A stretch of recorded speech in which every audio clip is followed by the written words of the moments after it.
Hi, this is Deborah Selwood from the Photographer Academy, and today I'm talking about settings that I would use in the studio for beauty work, for fashion work, for hair work.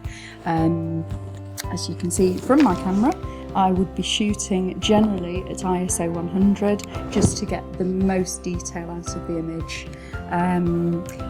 The lights in the guidelines that I looked at years ago that may have changed, they recommended that you shoot at 1/25th of a second. I know if you go above a certain speed, you get a banding.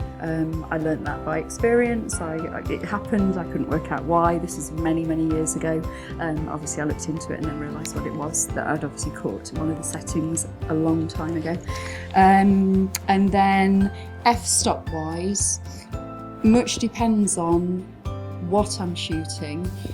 Predominantly when I'm shooting beauty, I want everything to be in focus, because if the eyes are in focus but it's kind of, you've got this sort of focal drop off coming down here, they might have detail coming from the eye to there. They might have detail elsewhere that they want in the shot. So I'd usually shoot round about f8, and I think that's optimum for my lens as well. So that's kind of like the sweet spot for my lens.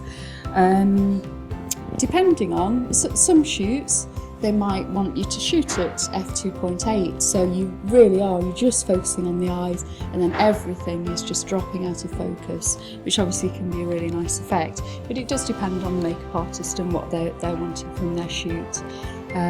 Sometimes the lights dictate when you're using one of the smaller light sources. You want the quality of the light, you want the light to be closer to the subject, then I might be shooting at f16. I wouldn't usually, but there are situations where that can arise.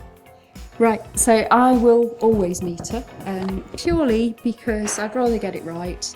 I tend to meter the primary light, and then the rest I light just by taste, by skin type, by hair type, because you could go on a ratio, but it won't suit everybody's skin type, it won't suit everybody's hair.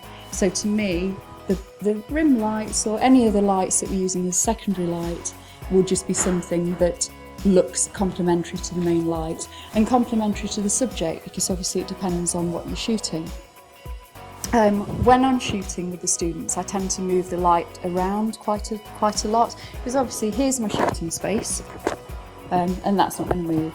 So the easiest way to get different light effects, to go from broad lighting, short lighting, obviously more of a butterfly lighting, is just to move the light around, just to give a different look to the shoot, and just to give the students a bit more variety in their portfolio. And obviously different lighting styles create different dramatic effects on the face.